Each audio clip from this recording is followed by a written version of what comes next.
tey jii la ñeenti fan ci weeru août bokk na ci li ñuy fàttaliku atum 2017 Paul Kagame ñu falaat ko mu nekk njiit bu réew bu Rwanda ci mandat bu juróom-ñaari at moom lañ ko falee daanaka 98,7% des voix jàkkaarloog yeneen ñaari candidat yoo xam ne ñu bëri dañoo jàppoon ni ay figurant kese lañu ci juillet 2024 moom Paul Kagame ñu falaat ko ñeenteelu mandat ginnaaw ay coppite yu ñu indi ci constitution bi muy lu ñu nemmeeku ci yeneen ci ay réew yu nekk fii ci Afrique loolu la ñuy fàttaliku ak yeneen xew-xew le 4 août activité ñu dellu si.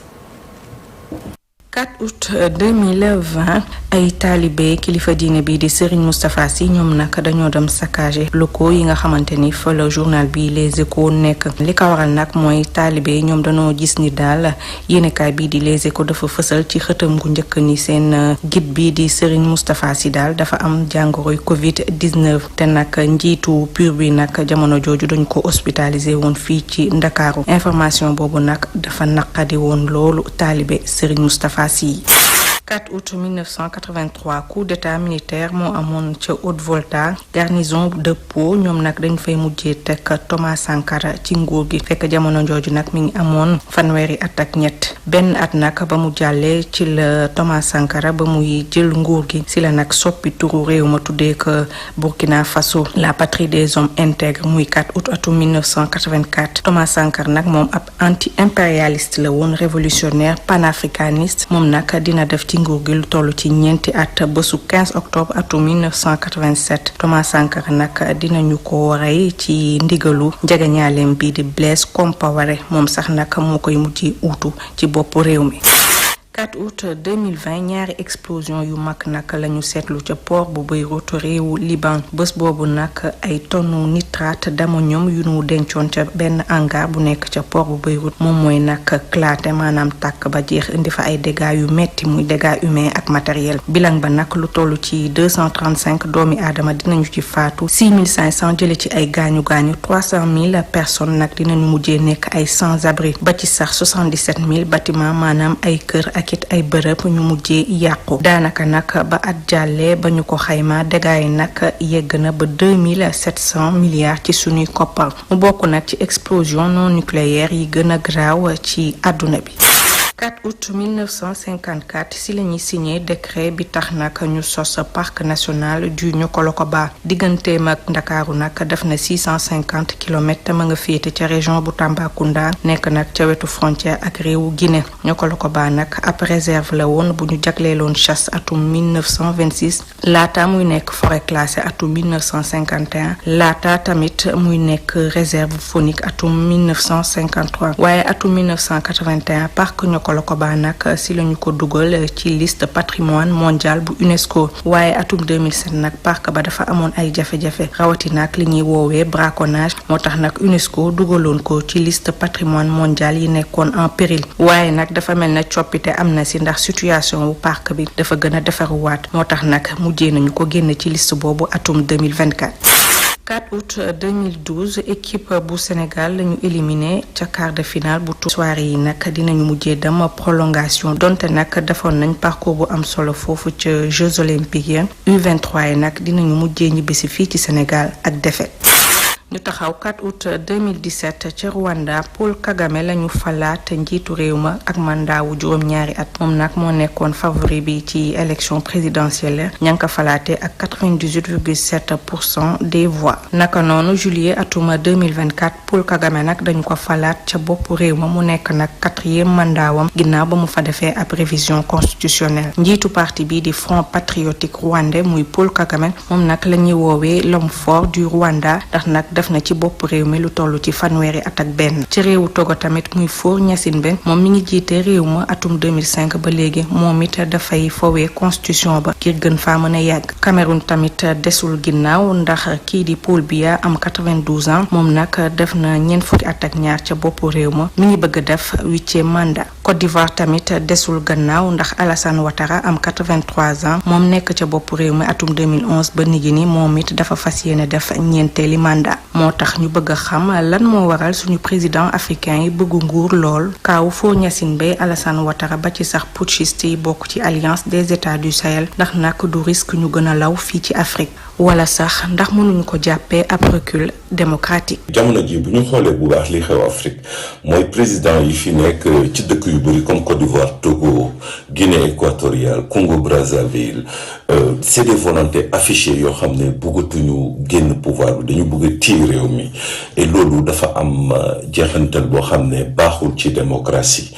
et que boo ko analyser bu baax fu mu nekk ni levier yëpp la ñuy utiliser constitution des fois ay manipulation des fois manipulation constitutionnelle presque mooy li ñuy wooyee en Afrique les putsch constitutionnels yoo xam ne ñi nekk en place ñoom ñoo koy réaliser loolu mooy problème mu Afrique tey donc loolu bu ñu ci sukkandikoo dañuy constater ne y a un recul démocratique en Afrique maintenant par contre yooyu yëpp mënuñu ci dugalaale Rwanda loolu sama gis-gis la parce que boo xoolee Rwanda en 1994 bi Paul Kagame di jël réew mi dafa génnoon ci génocide ba pare am des milliers et des millions de morts les Tutsis ont été pratiquement liquidés et donc dafa amoon nag foofu benn volonté de vengeance boo xam ne gars yi dañ ko exprimer woon et le président Kagame s'était fermement opposé à cela et boo xoolee bu baax à l'issue de cette situation il a pu reconstruire le pays avec des forces vives réew moom dafa soxla woon reconstruction dans la durée pour mën a am une certaine une stabilité pour ñu mun ko reconstruire c'est différent maintenant et Togo et cetera yi ñu fay gis nga xam ne et pratique yoo xam ne la c'est pour une recul démocratique la léegi boo fa génnee aussi lii xew ci pays AES yi mooy maanaam Mali, Niger, Burkina yooyu aussi c'est des catastrophes qui sont en train de se passer parce que fu mu nekk ni ñooñu dañuy manœuvrer utiliser tous les leviers de pouvoir pour se maintenir au pouvoir sans élection démocratique, c'est-à-dire en mettant en avant des questions de sécurité, etc., alors que fondamentalement, ils ne peuvent pas le régler. Yooyu mooy problème yoo xam ne tey Afrique yooyu la jànkonteel et que mun nañu wax ne il y a un recul démocratique fort, il y a un bâillonnement de la volonté populaire et par des castes de dirigeants yoo xam ne dañu bëgg a toog à la tête de ces pays-là di ko gérer selon ñoom seen bon vouloir. merci beaucoup Valdiodio Ndiaye alors doyen ñu taxaw tuuti ci parce que exemple bi ñu ngi ko jëlee foofu ca Rwanda ak Paul Kagame parce que 2000 xañ na lañ ko fal mais ñu bëri jàpp nañ ni bien avant cela sax moom moo doon jiite réew mi daanaka indirectement et puis on a cité le cas du Cameroun ak Paul Biya mi am 92 ans di briguer 8e mandat il est au pouvoir depuis 42 ans Ouattara 83 ans 4e mandat Faure Gnassingbé moom tamit indi ay coppite ci constitution bi ba instant yi war faa toogaat et puis gis nañ tamit même pays yi nga xam ne daf ay putsch dafa am militaire ñoom tamit ci tànk yooyu doon la ñu nekk qu'est-ce qui explique cela. le pouvoir est grisant. ñam naa ko neex na bana. amul fenn. du yomb de du yomb de xam nga même à côté de chez nous Guinée-Bissau. gis nañu. li nga xam ne moom mooy la démarche du président de manière générale. pour oui mais la Guinée également ci wàllu nga xam ne moom mooy transition bi le Mali ci wàllu transition bi donc quand je dis que le pouvoir est grisonnant est plutôt le pouvoir enivre taxawaay bi nga xam ne moom la ñuy séentu ci njiit yi nga xam ne ñoom la yàlla fal ñu respecter d'abord seen peuple xam nga respecter ce peuple da ngay xool les grandes puissances yi nga xam ne dañuy joxoñ seen démocratie nga xam ne xel xalaatul sa mandat bu jeexee nga ne da ngay ñambaas munu ca ne mais fii boo respecté li nga xam ne moom mooy le peuple Sénégal heureusement laa wax pour le moment laa wax muccagum nañ ci li nga xam ne moom lu mel noonu parce que dañu gisoon taxawaay boo nga xam ne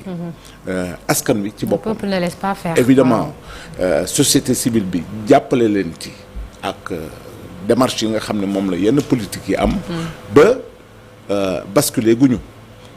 te basculer boobu nga xam ne moom la ñu gis ci yeneen pays yi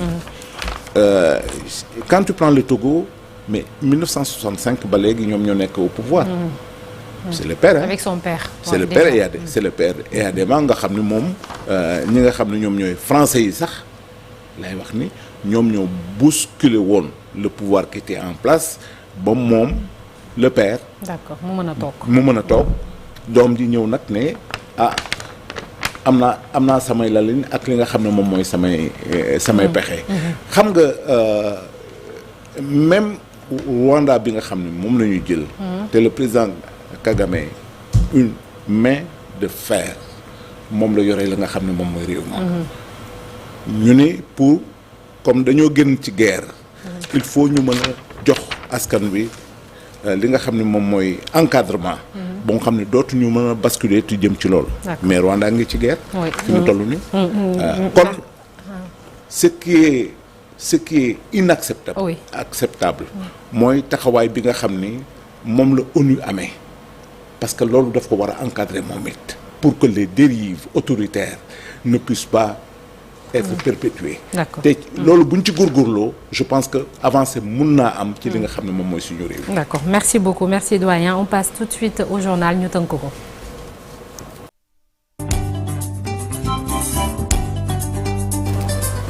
sëñ Cheikh ñu wax ci seen